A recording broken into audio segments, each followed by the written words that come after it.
أعوذ بالله من الشيطان الرجيم. بسم الله الرحمن الرحيم. الحمد لله حمدا والشكر لله شكرا جل جلاله وتقدست أسماؤه، والصلاة والسلام على أنبيائه ورسله وعلى خاتمهم نبينا محمد وعلى آله وصحبه وأتباعه ومن دعا بدعوته وسلك طريقه إلى يوم الدين. أما بعد. محترم ورونو، السلام عليكم ورحمة الله وبركاته. ډیر خوشاله یم چې الله عز وجل دون ژوند او دا توفیق راکړي چې د یو بل وار دپاره بیا ستاسو محفل ته د یوې نوې سلسلې سره در داخلیږم. ولله الحمد. محترم ورونو، دا داسې سلسله ده چې په هغه کې د امت محمدي صلی الله علیه و آله وسلم د روښانو څراغانو د ژوند بحث او څېړنه کیږي. شاید تاسې د دغو څراغانو او د هغو د نوعیت پوښتنه کوئ، او دا چې د دغو څراغانو څخه څنګه او څونه فایده اخیستل کیږي. که د څراغ څخه مقصد هغه څراغ وي چې موږ ته تاریکه شپه روښانه کوي، خو که بیا ورځ راپورته سي دغه څراغانو ته ضرورت نه پاتې کیږي. مګر یا دغه څراغان چې زموږ د دغې سلسلې اصلي موضوع ده، دا بل قسم څراغان دي. زموږ دغه څراغان تر هغه مشهوره څراغ ډېر بهتر او افضل دي. دا داسې څراغان دي چې موږ په هر وخت کې ضرورت ورته لرو، که توره تاریکه شپه وي او که لمر د اسمان پر منځ ولاړو. موږ د دغه څراغانو او د هغو وروښنایي ته اړ او محتاج یو. دا داسې څراغان دي چې د انسانانو ضرورت په هیڅ حال کې د هغو څخه نشي قطع کېدلی. د دوی و وجود ته د مسلمانانو ضرورت داسې مثال لري لکه جسد چې روح ته ضرورت لري، یا واښه او نبات چې اوبو ته ضرورت لري، یا کائنات چې هوا ته ضرورت لري. دوی د هدایت او لارښوونې څراغان دي. دوی علما ورثة الانبیا دي. دوی د دین ساتونکي او د عقیدې چوکیداران دي. لکه نور څراغان چې په قوت، تاثیر او روښنایي کې فرق لري، دغه رنګه علما ځینې یې کواکب، ځینې یې نجوم، ځینې یې د 14 سپوږمۍ یا لمرونه دي. نو که موږ په علماو کې د کواکبو او نجومو په معرفي کولو شروع وکړو، زمانه به پای ته ورسیږي، خو موږ به د هغو ټولو حق نکو ادا، او د هغو د لوړ مقام او خدماتو یو څه حصه به هم نکو بیان، او نه به د هغو نعمتو بیان وکولای سو چې الله عز وجل د دوی دپاره په لوړو جنتو کې آماده کړي دي. خو موږ به په دې سلسله کې یوازې د 14 د سپوږمیو په متعلق خبرې وکړو چې هغه د علم او لارښوونې لمرونه دي، د فقه معلوم امامان دي، او د 4 فقهي مذاهبو خاوندان دي. هغه چې لکه لمر راوختل او ولوېدل، د خلقو په مابین کې په پخوا او اوس کې مشهوره سوه چې هغه 4 امامان ائمه 4: امام ابو حنیفه، نعمان ابن ثابت، امام مالک ابن انس،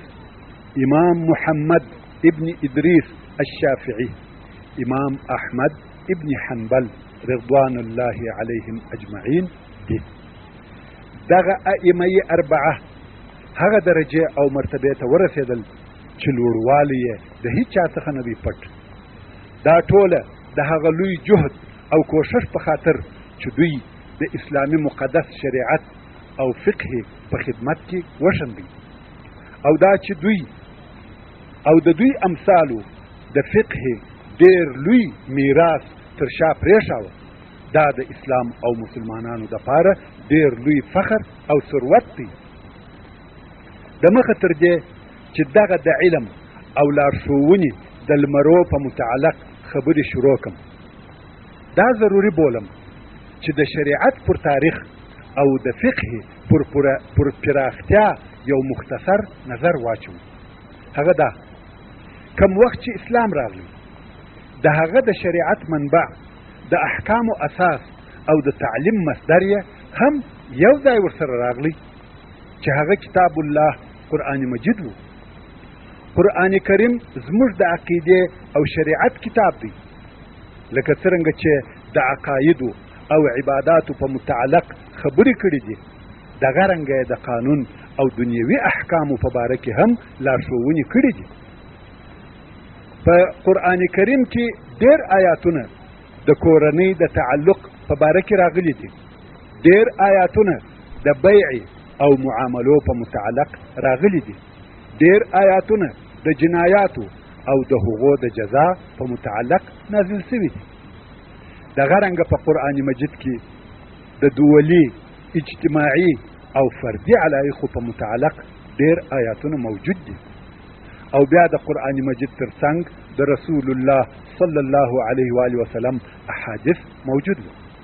هغه احادیث چې احکام یې بیان او تفسیر کړه، خاص او مقید یې کړه، شرح او تطبیق یې کړه. رسول الله صلی الله علیه و آله وسلم په خپل قول، فعل او تقریر سره د مسلمانانو ټول احتیاجات که احکام و یا شریعت د الله عز وجل د وحی او ښوونې په واسطه بیان کړ. رسول الله صلی الله علیه و آله وسلم خپلو اصحابو ته ټول هغه شیان وروښول چې د علیه السلام ته د الله عز وجل د طرفه ورښول سوي وه. او د رسول الله صلی الله علیه و آله وسلم اصحاب کرام د داسې ښو او فاضله اوصافو خاوندان وه چې د دوی عصر او زمانه په ټولو قرنو کې هغه ښه او افضله قرن دی. اصحاب کرامو ښه اخذ په پوهېدلو کې دقت، په متابعت کې صدق او په اقتدا کې اخلاص درلودی،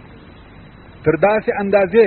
چې د دوی اقوال د وروستنیو خلقو دپاره د قبول او تقدیر منبع وګرځېده. او رسول الله صلی الله علیه و آله وسلم هم د خپلو اصحابو څخه په دې سره راضي سو چې کم وخت د یو مسئلې په متعلق نص یا د مخنی حکم نه کوي پیدا، نو اجتهاد وکړي په داسې ډول چې د کتاب الله په اطاعت کې قصور او کوتاهي ونه سي، او د رسول الله صلی الله علیه و آله وسلم و سنت مطهرته رجوع پرې نږدي، او اجتهاد هم د دین په اصولو او قواعدو مقید وي. د مثال پر قسم، کم وخت چې رسول الله صلی الله علیه و آله وسلم معاذ ابن جبل رضی الله تعالی عنه و یمن ته لیږي چې هلته به دعوت کوي، خلقو ته به حق لار وښیي او د خلقو په مابین کې به قاضي وي. نو رسول الله صلی الله علیه و آله وسلم پوښتنه ځینې وکړه، ویل یا معاذ، که د حکم او قضا دپاره یوه مسئله درته راغله ته به څه کوې؟ معاذ رضی الله تعالی عنه وویل هغه چې په کتاب الله کې دي په هغه حکم کوم. رسول الله صلی الله علیه و آله وسلم وفرمایل که په کتاب الله کې هغه حکم نه و، معاذ رضی الله تعالی عنه وویل په سنت رسول الله حکم کوم. رسول الله صلی الله علیه و آله وسلم وفرمایل که په سنت رسول الله کې هم نه و، معاذ رضی الله تعالی عنه وویل په خپل رأی اجتهاد کوم او کوتاهي نه کوم. رسول الله صلی الله علیه و آله وسلم د معاذ رضی الله تعالی عنه ځګر په خپل مبارک لاس په داسې ډول ووهه لکه هغه د یو چا چې د چا خبره خوښه سي، او ویې فرمایل الحمد لله الذي وفق رسول الله لما يرضاه رسول الله. یعنی حمد هغه الله لروي چې د رسول الله رسول ته د هغه شي توفیق ورکړي چې رسول الله په راضي کېږي یا راضي کوي. ورونو، د رسول الله صلی الله علیه و آله وسلم په زمانه کې د داسې مسائلو احکام نه بیانېدل چې هغه دې نه وي پیښه شوي. مثلا یو څوک چې داسې پوښتنه وکړي که داسې پیښه شوه څه به کوو؟ د فرضي او خیالي مسایلو دپاره نه پوښتنه کېده نه حکم بیانېدی، بلکې یو کار چې به پیښ او واقع سو د هغه په باره کې به یا د قرآن مجید په نزول سره یا د رسول الله صلی الله علیه و آله وسلم په لارښوونه سره حکم بیانېدی. ځکه هغه وخت فقه یا د احکامو مصدر لکه ژوندی کائن شی چې د ورځو په تېرېدلو سره یې نمو کول، ځکه احکامو د ژوند او ژوندو سره ارتباط درلودی. هر څونه چې ژوند پراخه کېدی مسایل به واقع کېده او پر هغه اندازه د فقهي احکامو بیان هم زیاتېدی. خو پس له فتوحاتو د مسلمانانو ژوند نور هم پراخه شو. نوي حوادث او وقایع پیښ شوه. حوادث پیښېدل خو دیني نصوص او احکام هغه چې په قرآن مجید او سنت متحرک موجود وه پای ته رسېدلي وه، یعنی پر یو معین حد ولاړ وه، مګر حوادث او واقعات پرله پسې پیښېدل، پای او انتها یې نه درلوده. نو د اجتهاد او استنباط څخه چاره نه وه.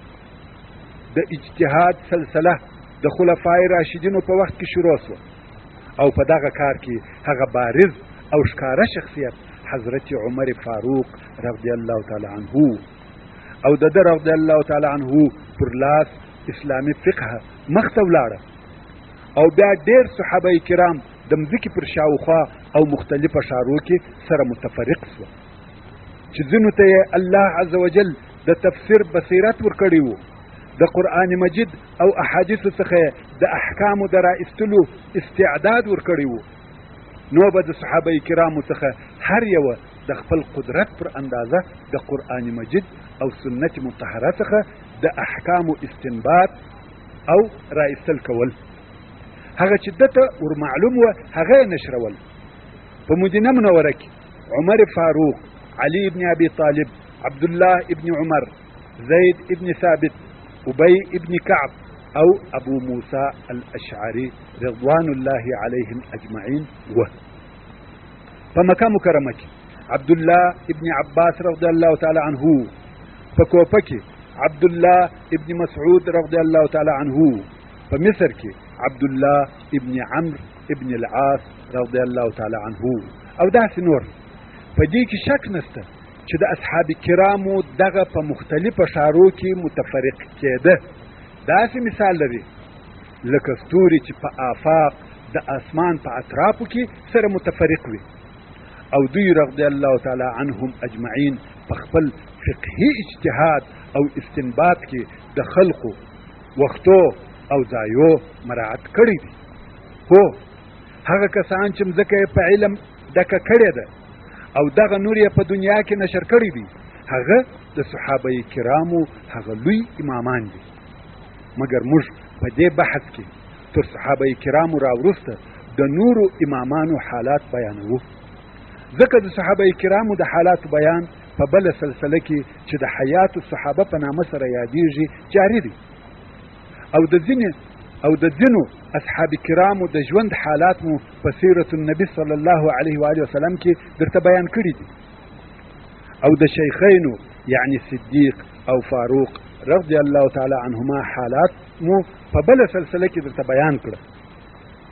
او نور به هم کوشش وکم چې وحیات صحابه ته دوام ورکم. خو بیا هم په اختصار سره وایم چې دغه فقیه صحابه کرامو شاګردان درلود چې د دوی څخه علم حاصلوه او د علم په حاصلولو کې ډېر زیار او زحمت ایستی، ډېر کوشش یې کاوه چې دغه د صحابه کرامو شاګردان موږ د تابعینو په نامه سره پیژنو او دوی ته ځکه تابعین ویل کیږي چې دوی په صحابه کرامو پسې وه. د رسول الله صلی الله علیه و آله وسلم د هدي او د هغه د اصحابو د طریقې متابعت یې کړی دی او پر هغه لار روان وه کوم چې د دوی سلف پر رهي وه. او که موږ د تابعینو وحال ته نظر وکړو وبه وینو چې ځینې تابعین یوازې د احادیثو او د هغو پر نقلولو یې ترکیز کړی دی او په هغه کې امتیاز لري، خو ځینې نور تابعین یوازې دا نه چې د حدیث په نقلولو کې امتیاز لري بلکې د پیژندګلوۍ یا معرفت کوشش یې هم کړی دی. او دا هم باید په نظر کې ولرو چې د صحابه کرامو او تابعینو فقه یوازې د نص پر لفظ نه ده ولاړ. ورونو زموږ په دغه سلسله کې موږ د نص په نون او صاد سره نص لفظ ډېر ذکر کوو خو د مخه تر دې چې و نور بحث ته داخلیږو د نص ترجمه به درته بیان کړم چې په آینده کې مشکل نشي پیښ. نص د حدیث نص د قرآن مجید و آیات یا د حدیث شریف و لفظ ته ویل کېږي. نو ځینې صحابه کرامو یوازې د نص پر لفظ نه و ولاړ، بلکې ډېر وختونه او ځایونه د احکامو د اسبابو او علتو د معرفت او پیژندګلوۍ کوشش هم کړی وي چې د فتوا په وخت کې د دغه اسبابو او علتو مراعات وشي. دا چې موږ د فقه په میدان کې د تابعینو قولونه مختلف وینو او یا دا چې احکام یې فرق سره لري، د هغه سبب دا دی چې تابعین په اقطارو او امصارو کې سره وویشل او د هر شار وضعي د بل شار د وضع څخه فرق درلودي، نو خود احکام هم مختلف شو. او بل په خپله په تابعینو کې د احادیثو په خبرتیا کې فرق موجود و او د دغه ترڅنګ د تابعینو هر فقیه خپل ځان ته انصار او کومکیان درلوده چې مستقله رأیه یې درلوده چې موږ هغه ته مذهب ویلی شو. چې د دغه تابعینو څخه دغه خلق مشهوره شوه. په مدینه منوره کې سعید ابن مسیب، په مکه مکرمه کې یحیی ابن سعید، ربیعه ابن عبدالرحمن او عطا ابن ابي رباح، په کوفه کې ابراهیم النخعي او شعبي، په بصره کې حسن بصري، په یمن کې طاووس ابن کیسان، په شام او نور منطقو کې نور کسان. د هجرت په سلم کال کې پنځم خلیفه راشد عمر ابن عبدالعزیز رضی الله تعالی عنه امر وکړي چې علما او فقها دي د مځکې په اقطارو کې سره وویشل شي، چې د هغې جملې څخه 10 نفره د افریقا و شارو ته ولېږل شوه، چې د هغو په باره کې ابوبکر المالکي په خپل کتاب ریاض النفوس کې مفصلې خبرې کړي دي. او بیا د امویانو حکم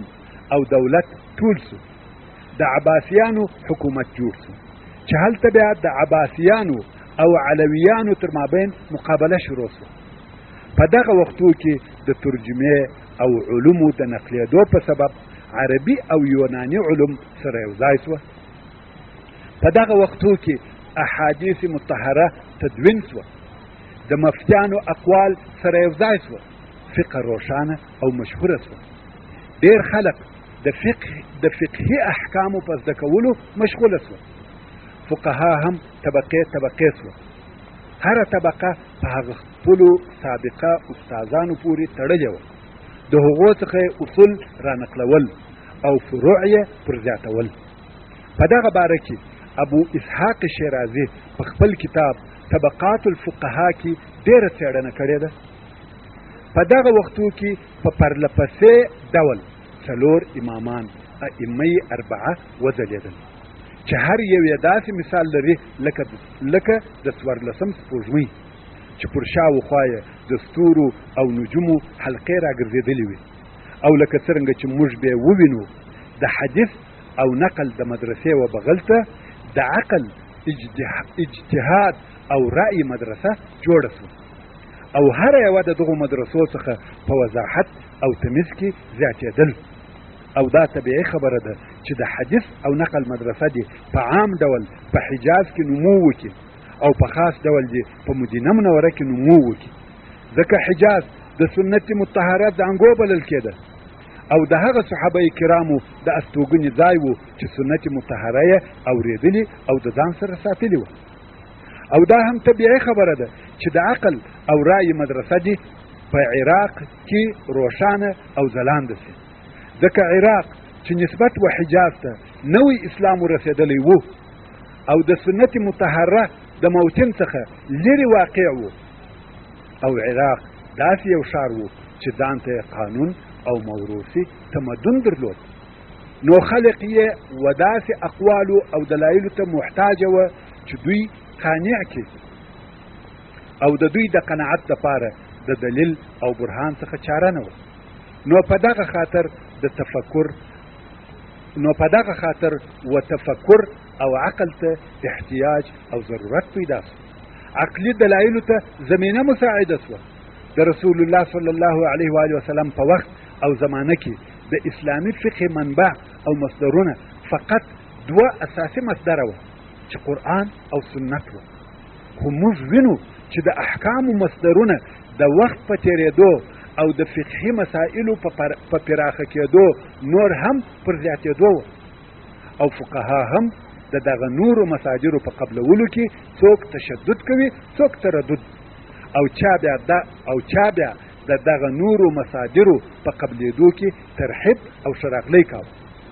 نو تر قرآن مجید او احادیثو وروسته د صحابه کرامو اقوال هم د احکامو د رایستلو منبع او مصدر وګرځېدل او بیا اجماع بل مصدر سو. د اجماع څخه مقصد پر یوه داسې حکم د خلقو اتفاق دی چې د هغه حکم په باره کې آیات یا حدیث نه وي موجود. علماء کرام د اجماع تعریف داسې کوي چې اجماع په یوه عصر کې پر یوه شرعي حکم د امت مسلمه د ټولو مجتهدینو اتفاق ته ویل کېږي. نو اجماع هم د شرعي احکامو دپاره مصدر وګرځېده او دغه رنګه قیاس هم د احکامو مصدر وګرځېدی چې د قیاس تفصیل داسې دی. په اکثره او غالبو وختو کې د شرعي حکم احکام په یوه علت یا سبب پورې تعلق لري چې د هغه علت یا سبب پیژندګلوي ممکنه وي. نو کوم وخت چې د یوه داسې حکم چې د هغه په باره کې نص راغلی وي علت او سبب معلوم سو، دا ممکنه ده چې دغه حکم و یو داسې مسئلې ته هم ورنقل کو چې په هغه کې نص نه وي موجود، په دې شرط چې هغه سبب او علت په هغه دوهمه مسئله کې موجود وي چې و دغه ته تسویه یا الحاق هم ویل کېږي. ځینې امامان اجتهاد، قیاس او رأی یو شی بولي. ابن قیم رحمه الله په خپل کتاب اعلام الموقعین کې وایي د رسول الله صلی الله علیه و آله وسلم اصحابو په نوو پیښو سوو مسائلو کې اجتهاد کاوه او ځینې احکام یې پر ځینو نورو قیاسول او یو مثل یې د هغه په مثل سره باله ورون. په طبیعت الحال سره قیاس و هغه چاته جائز او روا دی چې په کتاب الله،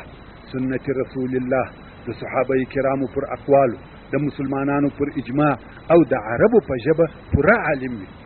او تر آخره حده به د حکم پر رایستلو کې جهد، څېړنه او زیار باسي. حقیقت همدا دی چې د اسلام د شروع څخه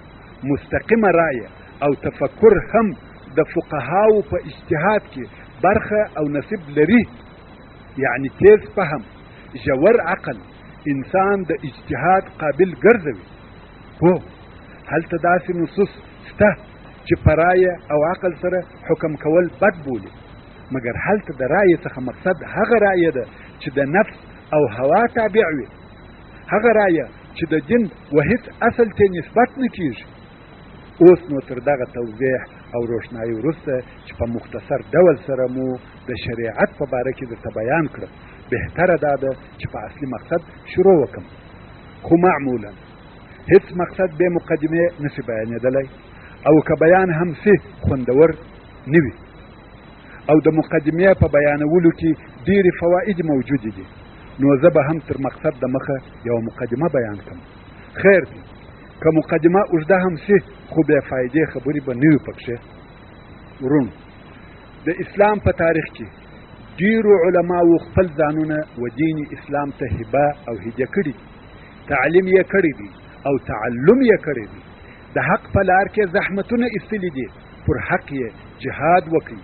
د امت مسلمه راهنمایي یې وکړه او د اسلام په تاریخ کې ډېرې ځلانده او روښانه صفحې پرېښودې. نو خود دوی په پرله پسې زمانه کې قدوه او امامان وګرځېدل. هغه امامان چې په خپله زمانه کې د حق او علم راهنمایي وکړه، دغه امامان یوازې دا نه چې په علم کې لوړ مقام او درجه لري، بلکې د ژوند په ډېرو اړخو کې قدوه او راهنمایان دي. دا داسې امامان دي چې فقط په علم کې امامان نه وه بلکې پر علم سربیره په تطبیق او عمل کې هم اسوه او قدوه وه د دغو امامانو د سیرت په ویلو کې او د دوی د ژوند د تاریخ په صفحو کتلو کې یوازې دا نه چې ډېر او پراخه علم به وویني بلکې هلته به دغه علم ته د رسیدلو دپاره صبر زحمت تکالیف وویني هغه کسان چې ابدي علم یې پرېښاوه هغه دغه علم ته په راحت او تنبلۍ سره نه دي رسېدلي بلکې په جهاد ستړیا سفرو خوارویو ورسېدل دا بحث د فقهاو بیان نه دی چې مسلمانانو ته د دوی د دین مسائل بیانوي او شرعي احکام را باسي که دغه امامانو پر دغه کار سربیره نور فضیلتونه نه درلودلی تر خپل عصر وروسته به نه یادېدلی مګر موږ د هغه چا خبرې کوو چې د علم رواد وه د فکر قائدین وه موږ د علم او عقل د استادانو خبرې کوو هغه چې په ټوله زمانه کې د نور څراغان رهبري کول موږ د سیاسي فکري اجتماعي اقتصادي علمي او اصلاح د داعیانو خبرې کوو موږ د مجد د رهبرانو خبرې کوو د عدل د محققینو خبرې کوو موږ د هغه چا خبرې کوو چې د امت د اصلاح دپاره یې بیرغ پورته کړی دی هر وخت چې امت د انحراف پر خوا اراده کړې ده دغو امامانو و مستقیمې لارې ته را اړوه موږ د هغه امامانو خبرې کوو که دوی نه وای اسلام به محو سوی وای الله عز وجل دا وعده کړې ده چې خپل کتاب قرآن مجید به ساتي د الله عز وجل ساتل په معجزو او غیر عادي تدخل او کارو سره نه دی بلکې خپل کتاب په بشر سره ساتي لکه څرنګه چې په حدیث شریف کې راغلی دی چې تر قیامت لږ د مخه د خلقو د مابین څخه علم پورته کیږي څنګه پورته کیږي حدیث شریف دغه موضوع تشریح کوي او فرمایي چې په خپل علم نه پورته کیږي مثلا کتابونه محو سي سپین پاته سي یا وسوځل سي یا پټ او ورک سي یا داسې نه ده بلکې علم د علماء کرامو په مرګ سره پورته کیږي کتابونه موجود دي ځکه په ډکه ده مګر چې علما نه وي کتابونه قیمت او اهمیت نه لري د علم قیمت او اهمیت د علماو په وجود سره دي هغه علما چې دا دین او علم یې نشر کړی دي او نشروي هغه چې اوس موږ د هغو په باره کې خبرې کوو هغه خلک چې په تاریخ کې بې مثله نمونې دي د هغو بیان اول و عام امت ته متوجه دي د پاره د دې چې د دغه دین په عظمت پوسي او د دغه انسانانو د سیرت په اوریدلو سره د دغه شریعت په عظمت پوسي او دغه رنګه دغه بیان د علم و طالبانو ته متوجه دي چې د دغو علماو څخه دا زده کړي چې د علم په زده کولو او حاصلولو کې څونه صبر کاوه او څنګه یې د علم د حاصلولو دپاره خپل نیتونه خالص او مخلص کړي وه او څنګه یې د حق سره په درېدلو کې د هیڅ شي پروا نه کول که څه هم و یو لوی خطر ته لوېدل څنګه یې دنیا پرېښول او څنګه یې د علم مقام لوړ او اعلا وګرځاوه علم یې نه د حاکم او نه د مال په مقابل کې خوار او کښته کوي کم وخت چې موږ د ائمه اعلام په باره کې خبرې کوو ساتیری او د وخت تېرول مو نه دي مقصد قصه او حکایت مو نه دي مقصد بلکې زموږ مقصد دا دی چې په دغو علماو پسې اقتدا وکړو کم چې خپل ځانونه یې د عزت په مقام کې ایښي وه او د خپل ځان دپاره یې کښته مقام نه دی خوښ کړی خپل ځانونه یې په فکري سیاسي مالی او عملی دنیا کې د کښته مقام څخه لرې کړي دي دغه کسان یوه پرلپسې قافله وه چې د رسول الله صلی الله علیه و آله وسلم د زمانې څخه تر اوسه هیڅ شکېده او قطع کېدل نه لري دا قافله د رهبرانو قافله ده د محترمینو قافله ده چې و خلقو ته لار روښانه کوي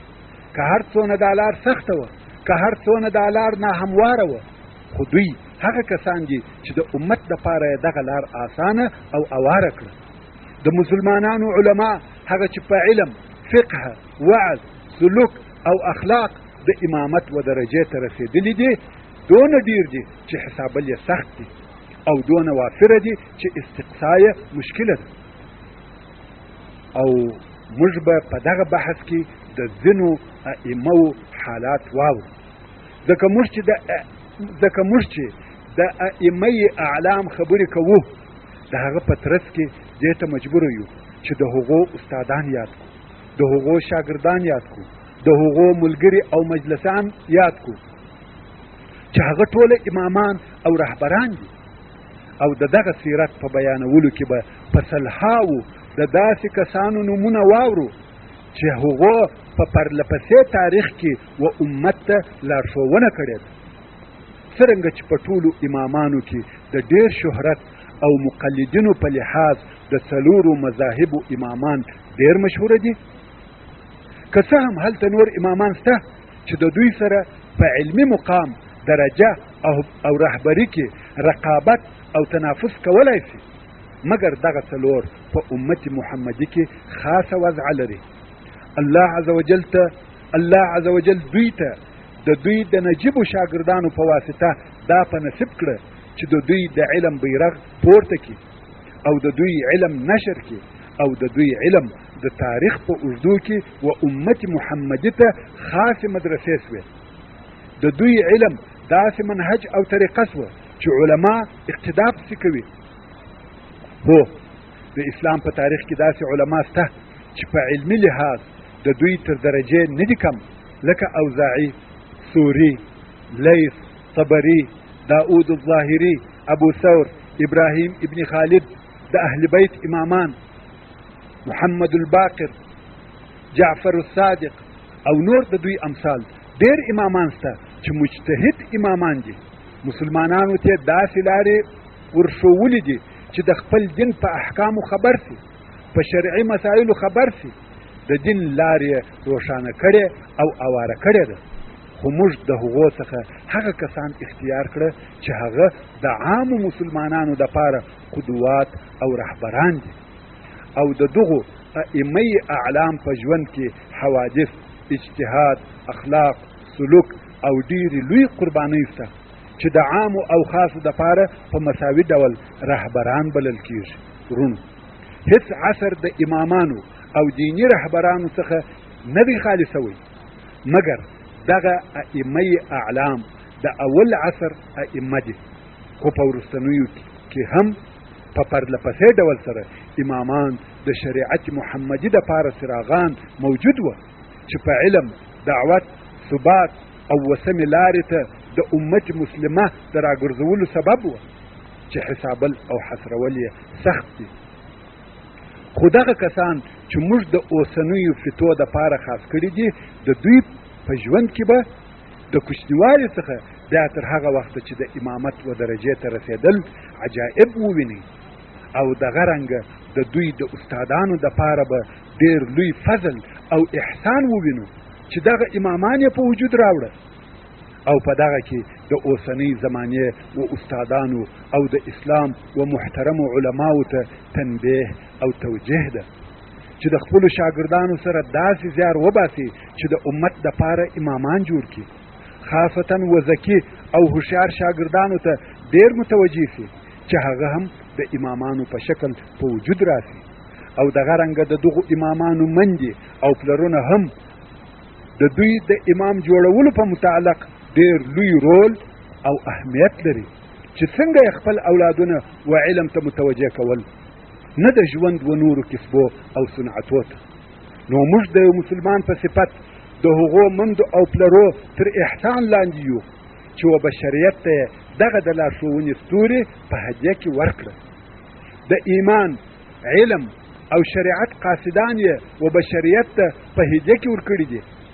چې په دغه کې زما مسلمان ورونو او خوندو ته دا لارښوونه ده چې د خپلو اولادو تربیه په ښه ډول سره وکړي، د خپلو اولادو امیدونه، ارزوګانې او طموحات ورلوړ کړي. دا د ژوند تمنا او ارزو مګرځوئ چې اولاد مو د وظیفې او تنخوا د حاصلولو دپاره شهادتنامه لاسته راوړي. یا د پیسو د ګټلو دپاره تاجر او منصبدار سي، بلکې دا مو باید هم او غم وي چې و امت مسلمه ته داسې اشخاص ور وړاندې کوي لکه هغه محترمو مندو او پلرو چې و امت ته داسې عالم زامن ورکړه چې تاریخ یې د همیش دپاره یاد وساتي. ای ورور، ای خوري، ایا ته دا خوښ نه لرې چې تاریخ همیشه ستا زوی په ښو یاد کړي؟ واوره دغه بیان او دغه پیچې واوره، په هغه ښځو پسې اقتدا وکړي کم چې تاریخ یې جوړ کړي. واوره چې د امام مالک رحمه الله مور څه وکړه. امام مالک ډېر کوچنی و، مور یې لنګوټه ور وتړل، د علماو کالي په واغوسته او ویل لاړ شه. وربیعة الرأیه ته ورسه چې په خپله زمانه کې د مدینې منورې لوی عالم و.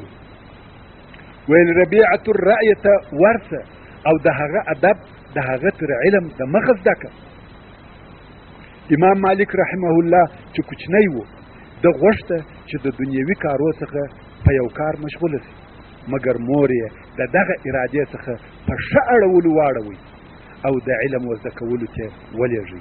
دا کم عظمت دی، دا کمه هجه ده چې د امام مالک رحمه الله مور و امت مسلمه ته ورکړه. مګر د امام شافعي رحمه الله مور امام شافعي په فلسطین کې د غزې په ښار کې د خپل پلار تر وفات لږ د مخه وزېږېدی. دی رحمه الله ډېر کوچنی و چې پلار یې وفات سو. کم وخت چې عمر یې 2 کاله سو، د سفر د تکالیفو د تحمل طاقت پکښې پیدا سو، نو یې مور و خپل اصلي وطن ته چې حجاز و مسافر کړي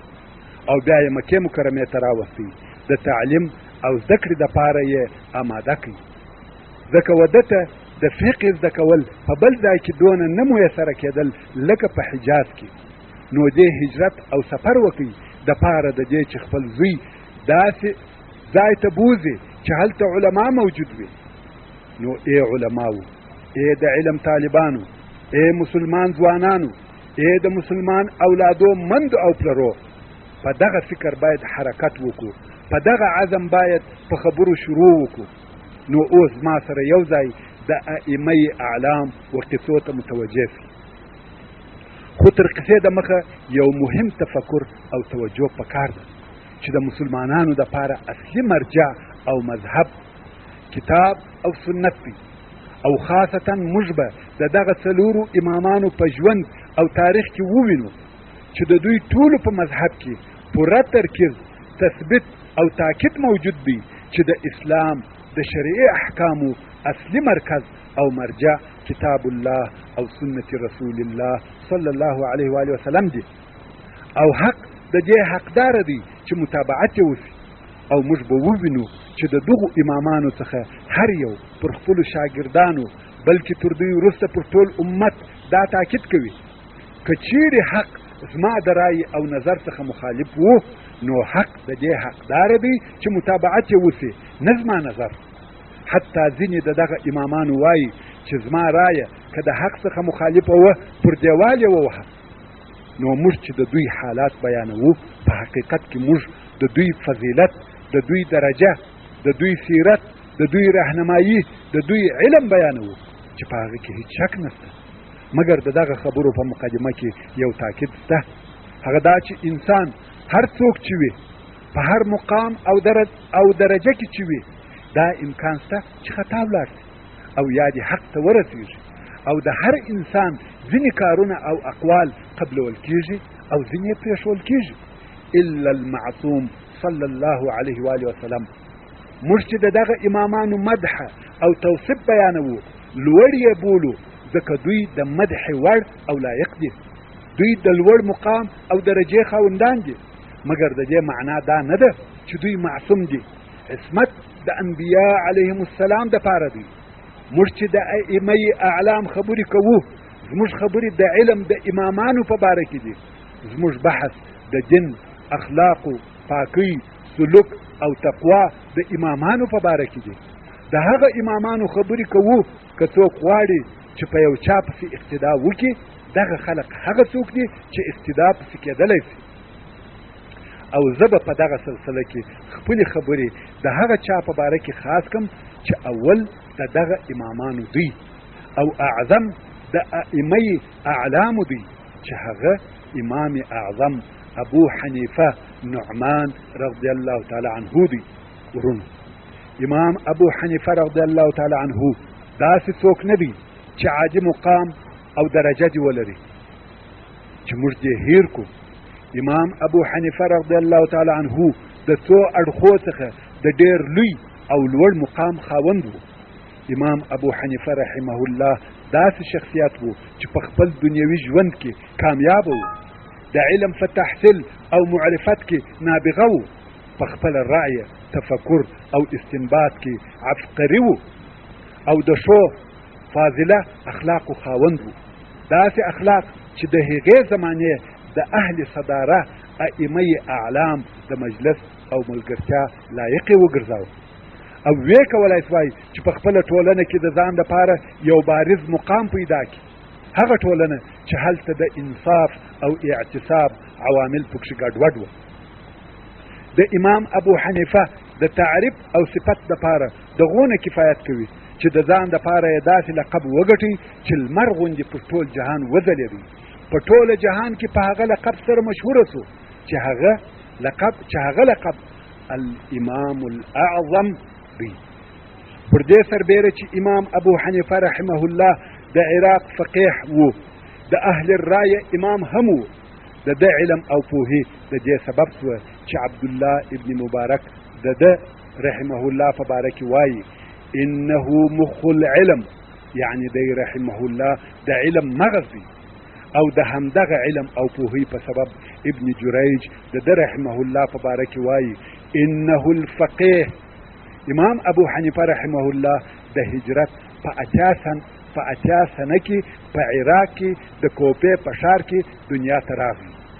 او نوم یې نعمان ابن ثابت ابن نعمان ابن مرزبان دی. د امام صاحب د ورنیکه د نامه څخه دا معلومیږي چې دی رحمه الله په اصل کې فارسي دی. دغه ځوان نعمان چې په وروسته کې ابو حنیفه د ځان اسم کنیه وګرځاوه اصلا عرب نه دی، مګر سره له دغه چې عرب نه دی په